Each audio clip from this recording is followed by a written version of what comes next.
भौजी भौजी का हो? एगो बात कही। का कथ हो बोला? तनी भैया से कही के हमार बियाह ना करवा देबू। अच्छा बड़ा बियाह करे के तोहर मन बा? अरे एमे ओमे कुल कही ले बनी, अब उमरिया हो न गई बा। अच्छा एमा उमा कर ले वो यही लिए इतना चोलहात हुआ? हाँ हो बियाह करबा? हाँ तनी हमारी 2-4 गो सवाल का जवाब दे दो, ओकरे बाद तोहर बियाह करवाओ थे। सवाल? हाँ हो। मैंने तो के ई नहीं खेलागत कि हम तोरा सवाल का जवाब ना दे दे। तो देही के दिखावा तनी देखी तो। हाँ तो तू पूछी के दिखावा। सुना। हाँ सुनावा। रंगाना ए देवरू रंगाना,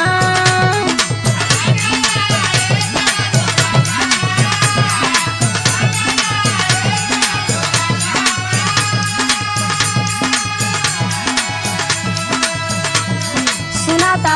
हाँ सुनो। हाँ सुनावा। केही बिना रंगना केही हो बिना कंगना, केही बिना अंगना सोगत नहीं थे।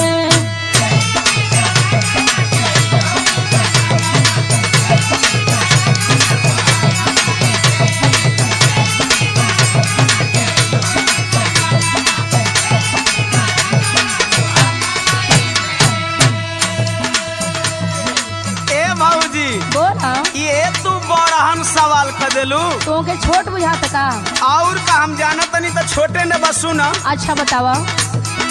रंगना ये भौजी रंगना,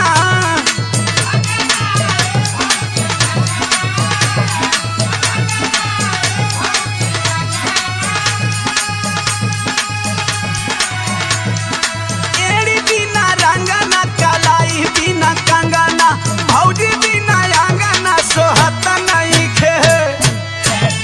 चल हाथ बड़ा तोहरे बिना कुल सुनबा।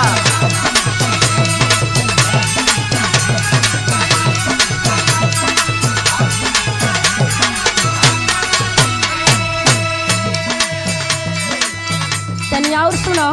हाँ सुनावा।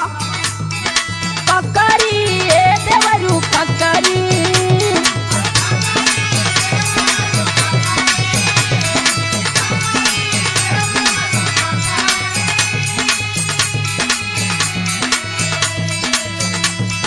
केही बिना ककरी केही हो बिना बकरी, केही बिना मछली मरती नहीं थे।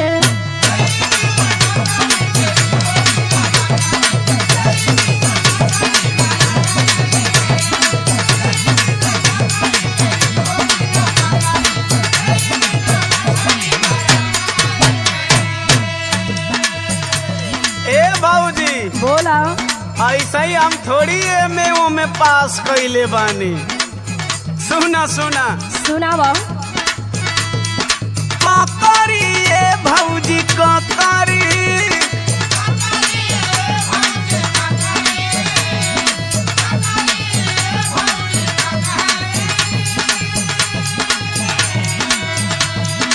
कोई बिना ककरी गड़ेरिया बिना बकरी, माधी बिना मछरी मरत नहीं खे।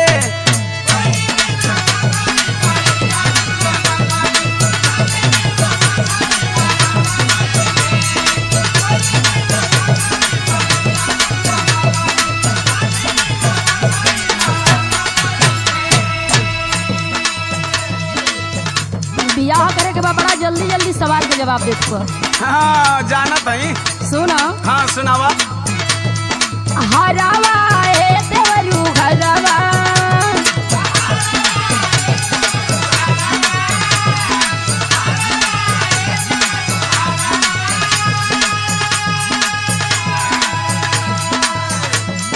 केही बिना हरावा केही हो बिना पुरावा, केही बिना हुरावा चलत नहीं थे।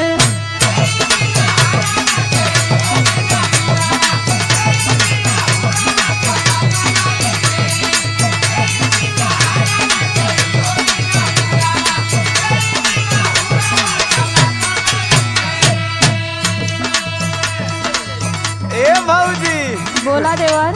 हम पीएचडीओ कैले हैं ये कुल विषय में। अच्छा हाँ सुना। सुनावा।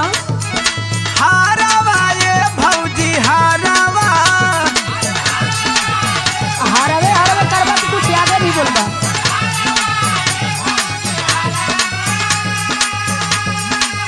सुना। बोला। माली बिना हारावा कोहा